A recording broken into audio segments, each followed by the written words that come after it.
Hello मेरे शेरनी HR classes में आपका फिर से स्वागत है।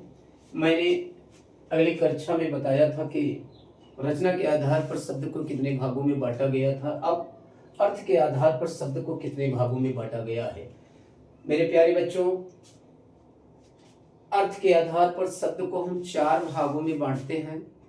फिर से समझिए, अर्थ के आधार पर हमने शब्द को 4 भागों में बांटते हैं।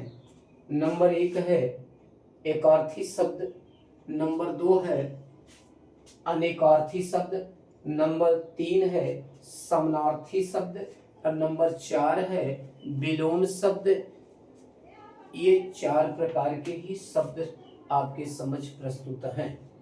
साथियों, जैसा कि एकार्थी शब्द क्या होता है। एकार्थी शब्द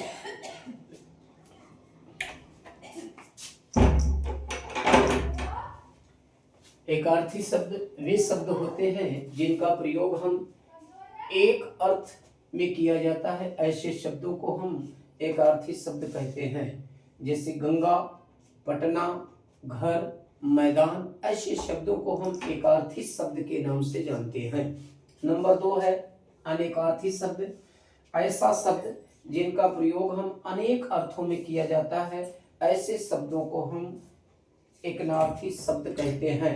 जैसे अंक है, अंक को हम चिन्ह भी कहते हैं, गिनती भी कहते हैं, भाग भी कहते हैं और नाटक का अध्याय कहते हैं। ऐसे शब्दों को हम अनेकार्थी शब्द कहते हैं। समानार्थी शब्द, समानार्थी शब्द दूसरे शब्दों में इसका दूसरा अर्थ है पर्यायवाची। समानार्थी शब्द समान अर्थ वाले शब्द को हम समानार्थी शब्द कहते हैं। इनको हम पर्यायवाची भी कहते हैं। जैसे आग, आग की पर्यायवाची क्या होती है।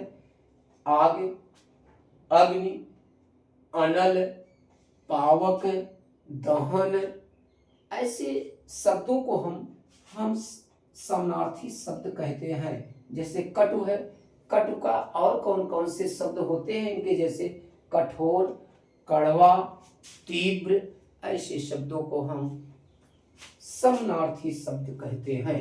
चौथा नंबर हमारा है ये विपरार्थक शब्द।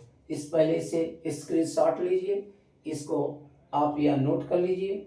फिर उसके बाद हम चौथा शब्द पढ़ाएंगे विपरार्थक शब्द अर्थात विलोम जिसे कहते हैं।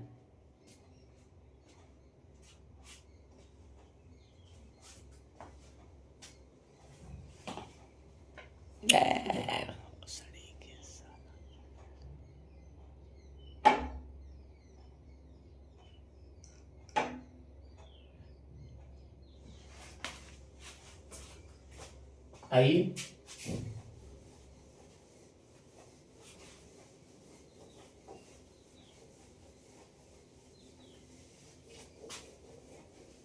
चौथा है